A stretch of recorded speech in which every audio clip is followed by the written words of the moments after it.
Welcome to chess, ladies and gentlemen. All right, man, if you don't know where that comes from, there was a movie that I watched growing up. I believe it came out in 1994. If I'm not mistaken, it was called Dumb and Dumber. It had Jim Carrey and Jeff Daniels in it. And so, you know, of course, they're like two dumb guys, you know, they're just kind of doing everything wrong. And so he always took his mouth spray and he would always point the thing in the wrong direction. So the thing would like fly off somewhere else outside his mouth. So it literally didn't even work. But anyways, like I said, welcome to chess, ladies and gentlemen. I appreciate you guys very much for stopping by.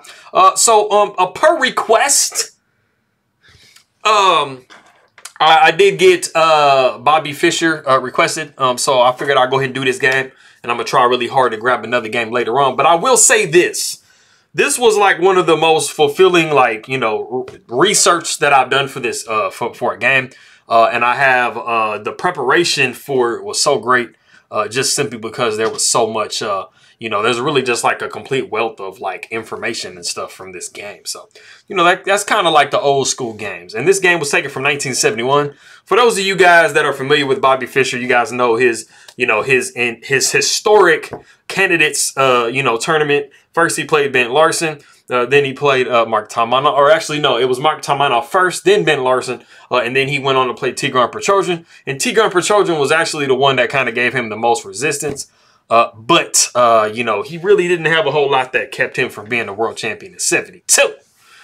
So, as always, for my people that are coming from the Philippines, I will say, Mabuhay, Malik Young Park Dieting Saw my chest, ladies and gentlemen. Ako C. Kelvin Love Jr. here. Make sure I said, let me see. Just check. Yeah. It's your boy. So I appreciate you guys very much for stopping by. Anybody who is coming from Ukraine, I would say privet and spasibi. I appreciate you guys very much for stopping by. Anybody who is coming from Russia, they did speak a lot of Russian in the Soviet Union back when it was like pretty much all one. So I will say, let me see. Privet, kakadela, dobre otra. Spasibo for coming by and taking a look at my stuff. But if you guys are ready to go, let's take a look and see what we have for this game. All right, so we got the move d4. Knight comes to f6, c4, and then we do have g6.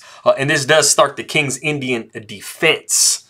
So a lot of you guys that play d4, I mean, pretty much at one time or another, you're going to encounter the King's Indian. It is very, very heavily played by black. It's just kind of like a hyper modern, like, you know, way to kind of counteract, you know, what you're doing in the center, because pretty much you are going to get d4, c4, and e4 all in. And so it's kind of like a Benoni type situation where they're like, hey, I'm going to go ahead and give you the center and I'm going to try to attack it later on. So sometimes it works, sometimes it doesn't, but it's very dynamic. So we do have knight coming to c3. And we have a couple of different options in this particular position. There are knights to f3. There's knight to c3, which is what you see. And there's also some f3. And some of you guys might be wondering, like, you know, f3, it seems kind of weakening, right? Like, I mean, like, I'm bad on this diagonal. Well, from the d8 to h4 diagonal, the queen doesn't really have great access to this square. So you are going to be able to push e4 and get your pieces developed and get castled and get safe before black can really kind of capitalize on that. But if you do have this pawn moved and this knight isn't really super in the way, you really have to be careful about that, because this queen can just pop on here and say hello. And I mean, it can be a little bit annoying, especially with the bishop being here, being able to kind of sacrifice itself here, you know, stuff like that. But like I said, we did see knight to c3, bishop came to g7, we see e4, we got d6, knight comes to f3, we see castles by black, and then we do see bishop to e2. And this is by far going to be the most heavily played move in the position. I play against the King's Indian myself quite a bit, and I personally go the Larson variation, which, like I mentioned before, there was another guy, Mark Taimanov against Bobby Fischer in '71 was 6-0 in favor of Bobby Fischer. For those of you who are familiar with the whole thing, he did play Bent Larson as well, who is a Danish grandmaster, and he did beat him 6-0 as well. So chess world had never seen that. So I think it's kind of interesting that what I play is considered the Larson variation. But we did see bishop to e2, which even if you do play the Larsen, you're going to play bishop to e2 probably at some point anyway. We do have the move e5. Either e5 or c5 is going to be coming in these positions because right now, you know, like I said, white just has too great of a pawn center, and you have to try to break it down some way. Of course, you can't push d5, because that just literally just gets taken for free. And b5 is not super desirable because you just have way too much stuff protecting that square. So it's either going to be e5 or c5 in this particular position.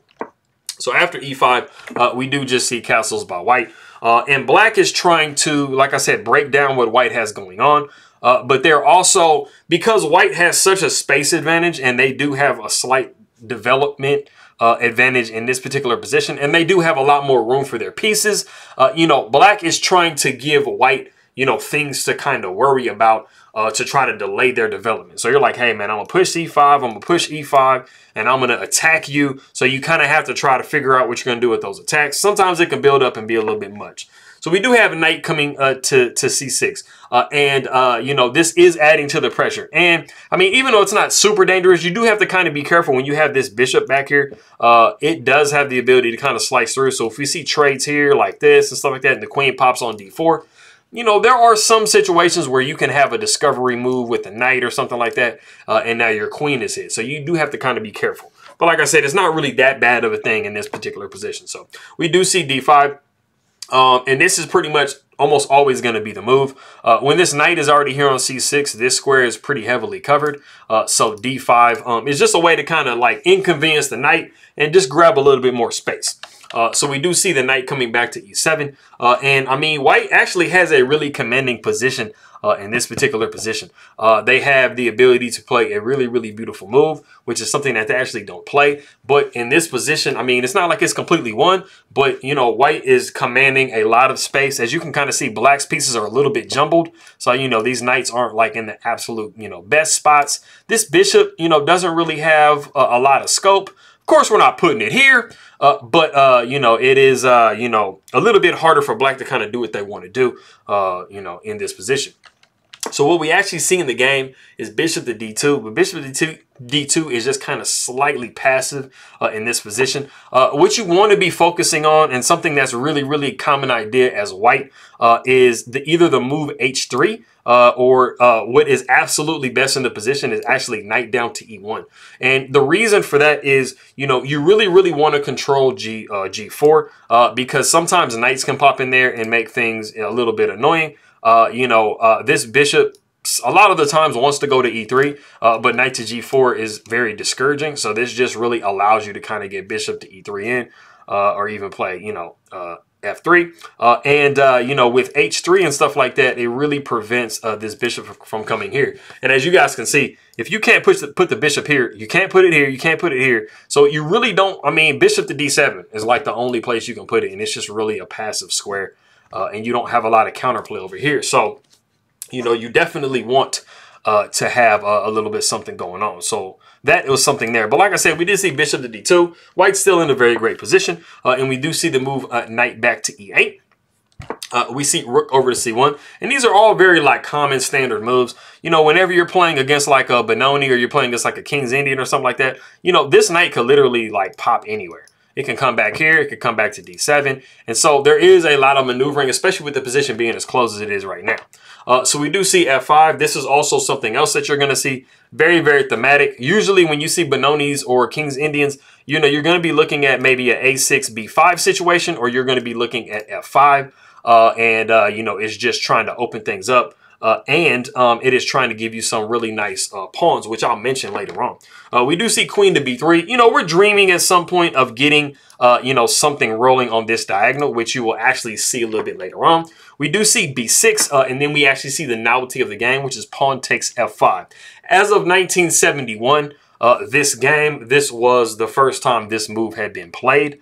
So this is a brand new position. Of course, now, I mean, it's probably been played hundreds of times. I can't remember the number, but you know, you got stuff rolling. So we do see pawn taking f5, and it kind of seems a little strange, like you're kind of opening your king up. But as you guys will see later on, this bishop is highly crucial for the situation. But like I said before, you know, black is getting some nice pawn center stuff rolling, which is what you want to be doing. We do see knight to g5. We see knight down to f6. We got f4 just protecting the knight, and we do have h6. And this is where it starts to get, you know, pretty nice and dicey. We do see pawn taking e5, and then the pawn takes e5. And I will say that this particular situation, this was a definite error in, like, you know, strategy for Mark Taimanov, just simply because, you know, as you can see here, black has some very, very dynamic pawns now. There isn't a lot really just kind of holding these pawns back, and they are going to have the ability of start attacking pieces. You seem like you kind of got a little bit of attack because, like I said, you know, you have this queen on this diagonal. You know, you have some possibility for some pawn pushes, but black has a very, you know, great way to defend itself against pretty much all of these threats that you can put at it. And this is a completely passed pawn, so it's, you know, you got to be careful. So we start with c5, and like I said, I mean, you know, of course, you know, we want to get this move in. We want to get d6 in. But I mean, is Bobby Fischer going to allow him to do this just for free? No. Knight f takes d5, knight takes d5, knight takes d5, pawn takes b6, pawn takes b6. And, you know, like I said, it seems like we got a little something going on. The queen has gotten opened up. This knight has been on pre for like 45 years. It's even still on pre today. But anyways, we have actually reached a point in the game that there is a very, very nice and kind of crucial move to play in this position. If you want to go ahead and pause the video and try to see what move Mark Taimanov plays in this position, go ahead and do so.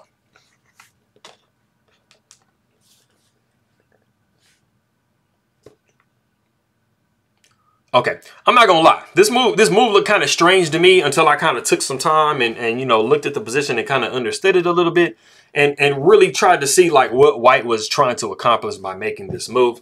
And the move, if you guessed it, I actually think this is a really difficult move to find because it kind of at first glance doesn't seem like it really does anything. It's not like an explosive move. You still got your knight over here chilling. Like, I mean, are you just gonna let it die, right? Rook to c6. And like I said, I think that some of you guys are like, what? What is rook to c6? Like my knight is attacked? Like, what am I doing with this move? Well, I'm going to get into that right now. Okay, so you have rook to c6, even though it looks kind of random at first. You know, I think a lot of you guys, even myself at the beginning of looking at the game, I'm thinking, okay, bishop to c4. Because, like, I mean, you don't have a whole lot of time to add pressure onto this knight, right? But Mark Taimanov finds the correct, absolute correct way to, you know, order his moves in this position the completely correct way. So like I said, after we see rook to c6, like let me just explain. Okay, so bishop coming to c4 immediately actually fails because now you've blocked your rook from being able to come up. And the one of the most crucial things about the situation is c6. So if you guys remember, rook coming to c6, now, of course, now the pawn can't move to c6. And that is one of the main points of the move. Making sure that we cannot push c6. Because now, I mean, you know, you're not doing, like, absolutely that great. I mean, you're going to trade on d5. The pawn's going to trade. And then, I mean, where's your follow-up, right? So that is why it's very crucial that you make the specific move that you did. After the rook came to c6... Bobby Fischer makes the absolute correct move, and that is king over to h8. It is not advisable to really do anything else other than this. If we just say, for example, instead of king to h8, let's just say, hey, man, I don't really believe you. This doesn't look like it's doing anything. Like, what's up? I'm going to go ahead and just take your knight, right? Well, that would actually be a mistake because now you can play bishop to c4 because, like I said, c6 cannot be played. And one of the other reasons that you played rook to c6 is to control this e6 square, in which now this bishop cannot come down to protect the knight. So the knight is going to be gone for completely free. And also, you have opened this h file, and after you move queen over to h3, you know, you are going to be putting a lot of nastiness here, and you can also follow up with this. And so you're just really just not doing as great as you think you are. So basically the game would just be getting handed back to Mark Taimanov. But this is Bobby Fischer we're playing. The king comes to h8. And we think for a second, let's go ahead and just save our knight, right? But the problem is even though it probably is a situation where you're thinking, man, this knight is super in danger, you kind of have to play a little bit more accurately in this position, and you have to continue to attack. Because, I mean, the position isn't going to win itself as white. And it's saying it's dead even though it looks crazy. Queen to h3 or even bishop to f3 was actually a little bit better in this position because you're just adding more pressure onto stuff. And you are trying to pin this pawn down and stuff like that. So it's a little bit more active. But like I said, we did not see that. The knight came back to f3. And this definitely gives Bobby Fischer the ability to start rolling. So after we see knight to f3, the bishop comes down to b7. And I mean, you are in a slight little bit of a pickle, and you really kind of want to, you know, capture on h6 with check, but we don't see that. We see rook to g6, and you will see this position just starts to kind of get a little bit, you know, worse. Once you give Bobby Fischer, arguably the greatest player that's played the game, you know, you'll hear people say that. Once you give him a little bit, like an inch, he starts to take a mile. So this is what you start to see in this situation. The knight comes down to f4. Bishop takes f4. Pawn takes f4. And then we see the rook over to d1. And we do see queen down to e7. Something I want to mention, you know, this bishop, like I said before, is highly crucial. It's not really allowing this rook to do what it wants to do, and it's perfectly protecting the king. So if you have fianchetto the bishop in front of your king, you probably want to go ahead and keep that. Don't let that be, you know, be something you give away. But black pretty much has everything they want, and they are up a pawn, so they are doing very, very well. The rook comes over to e6. You know, it tries to give a little attack on the queen, but the queen has a beautiful side step. Queen to c5 with check, just getting itself out of danger. The king steps over to f1. Rook f to d8 because you are up material as Bobby Fischer, so you do want to trade. So let's trade. Rook takes d8, rook takes d8, and then we do see queen over to a4. And we are hoping, I mean, we want to really try to get this rook off the board because it's a very, very strong piece. And so it's just causing a little bit too much. So the queen does come down to c1. The king comes up to f2. The bishop comes back to f8, and this is a deadly check. We do not want to allow this check to occur because, I mean, where do you go? Nowhere. So b4 is literally forced. You gotta protect against this. The bishop comes down to e4, and then we do see the rook to e8. You know, we're trying to say, hey man, let's go ahead and get our stuff rolling. Let's get, you know, try to get the trades in. The only unfortunate thing about it is that this actually allows Bobby Fischer to play like a really, really nice move, and it is bishop to c6. And now, I mean, you're kind of in a pickle. You are undefended. You have undefended, you know, you're basically your rook. So, I mean, you really kind of have to sack the queen. There's not a whole lot that you can do. Either you take on c6 or you allow the capture of your queen on a4. Something has to happen. So, queen takes c6, queen takes c6, rook takes d8. And, I mean, Bobby Fischer is completely in the driver's seat. Even though he is down technically a piece, he's doing great. The queen does come to f6. We see rook over to c8. You know, trying to attack any weaknesses that black might have. The queen comes up to e7. We see king down to f1. The king goes down to h7. We see knight to d4. And, of course, you have to be careful with just trying to capture pawns. After bishop to g7, we see knight to b5. A very nice square for the knight, and also we're trying to attack here. And like I said, you don't want to be grabbing stuff randomly because you're going to be running into queen to d7. And, you know, now you are going to be losing a piece. You're just going to be losing the game faster. So like I said, after we see knight to b5, bishop came to e5, protecting that pawn. We do see a3. So it kind of seems like white is, you know, managing to kind of, you know, protect everything and have everything good. Well, the queen is just too moving of a piece for this to be the situation. So the queen does come to d7. And then we do see rook over to a8. We got f3 because we really, really want this bishop to take so that we can just grab this knight for free. We do see pawn taking f3, a bishop taking h2. The king comes up to g2. The queen steps over to g7 with check. After we see the king taking on h2, you might seem like everything is, you know, you're kind of taking care of stuff. But after we see queen to e5, this bishop is dropping. And along with it, the safety of this knight. You are probably going to be getting into a forkable situation with these two pieces. The king comes down to g1. And it is in this position that Taimanov does resign the game because he has had enough. Yeah, I don't normally go this long on videos ever, but this was a very rich situation that I went into. So I appreciate you guys very much. You know, privyet. My bad. Spasibo and spasibi. Maraming salamat aking makaibigan. And I'll see you guys next time.